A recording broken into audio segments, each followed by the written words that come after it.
This is Dominika Sabova for Riks Europe, and right now I am joined by Pieter Cleppe, who is editor of Riks Europe, and we are going to discuss the AI Act. So, Peter, in March, the European Parliament voted in favor of the AI Act, calling it one of the most groundbreaking pieces of legislation. Can you please explain to us why is that? And what does this act actually entails? Well, indeed. So the European Union is the first leading jurisdiction in the world which has comprehensive regulation of AI, of artificial intelligence. I think everybody knows ChatGPT, and there's a lot of analysis of what this already enables to have a real time translation, for example, to have meetings online that are summarized automatically by some robot. So the applications seem infinite, but even the greatest experts don't really know where this is all gonna end. Nevertheless, European regulators think that they are intelligent enough to already regulate something that we don't really know is going to look like in a number of years. And this is, of course, the first point of criticism.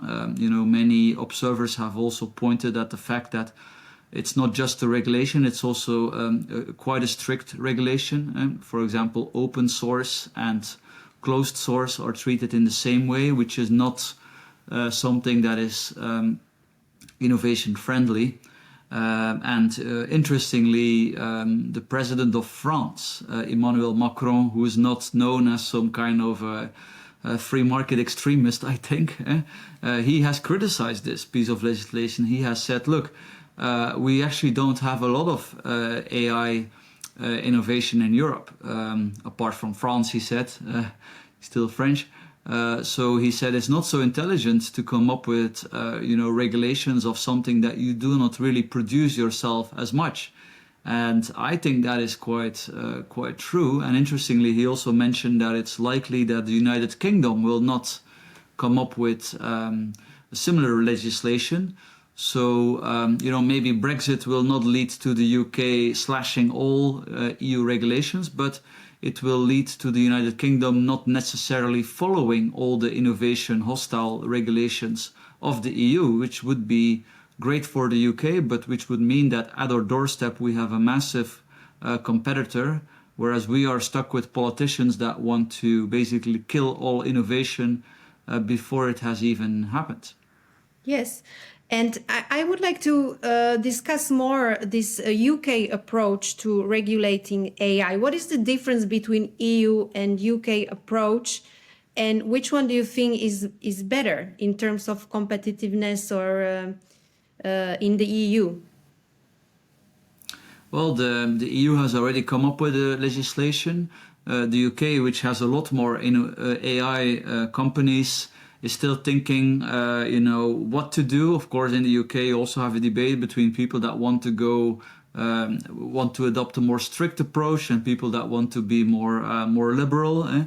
But indeed, the EU is definitely, going forward no matter what. And one of the ideas behind this is that the EU thinks that if it is first, that everybody else will take over the European regulations. They call this the Brussels effect, and this refers to an effect whereby big companies, often in manufacturing, they take over European regulations because the EU still has one of the biggest markets in the world, the internal market. And this is actually true for manufacturing, and this makes sense because you have a lot of manufacturers still in the European Union. Of course, it's not necessarily the case for AI. And a few years ago, we had the data regulation, the GDPR, the General Data Protection Regulation, which has to a degree been copied across the world. But in 2021, there was a German member of parliament, member of European Parliament, Axel Voss from the Christian Democrats. And he said, look, looking back now, it's true, he said that many jurisdictions have taken over parts of this approach of GDPR. But here in Europe, it has actually stopped a lot of innovation. And we need to rethink the innovation hostile approach of GDPR, he said. Since then, nothing really has happened because it's very easy, to come up with European rules, but then to get rid of it is incredibly difficult. And specifically when it comes to artificial intelligence, the one thing you need is data. You need a lot of data in order to then enable all these innovations. So the GDPR is actually also constraining artificial intelligence innovation in Europe. Yes, it's very sad because we are the laggers in the world in the development of this technology, but we are the first ones to actually regulate it.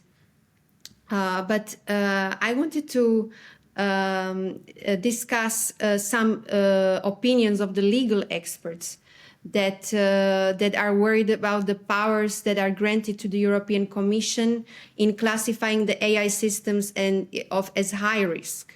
So how do you think these powers that European Commission, that, as you said, doesn't know much about it, what are the risks for the European businesses? Well, indeed, some legal experts have pointed at the fact that a lot of the definitions are not very clear. I mean, for a start, we don't really know how AI will develop. And now they claim that, or they mention that foundational models, sort of somehow the models behind these AI products, that it's very important to regulate these. Often these models are produced by non-European companies. So European SMEs have lobbied to focus on these models. So it's already a bit protectionist from the start.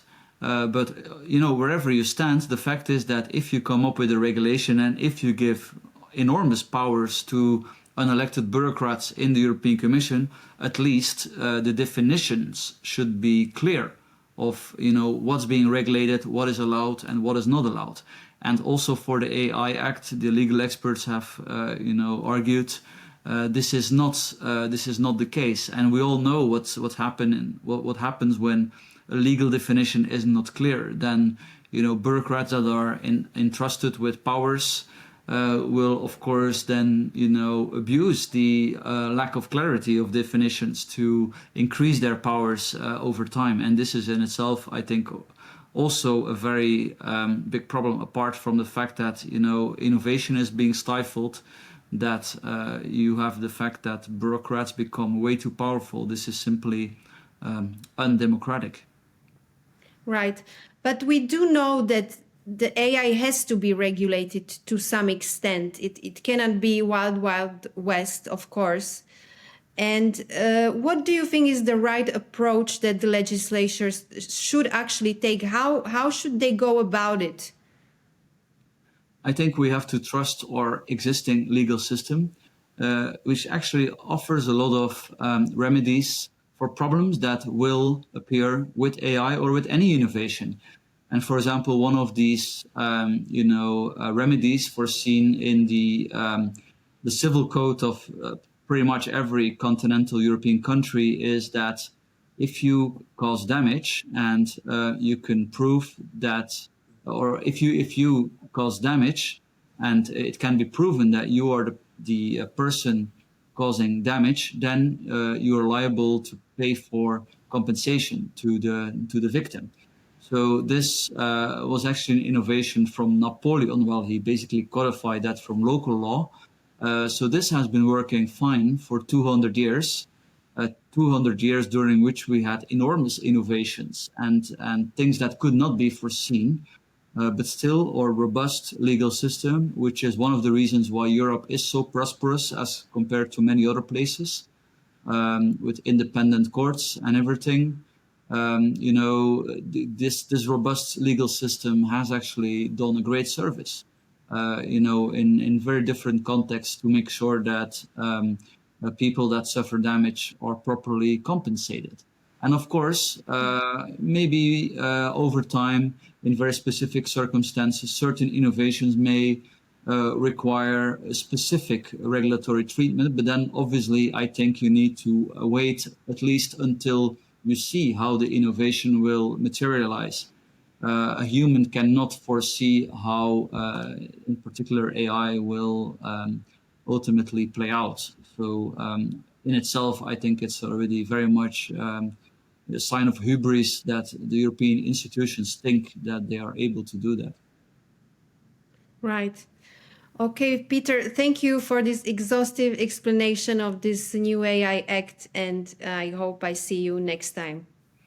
Thank you very much.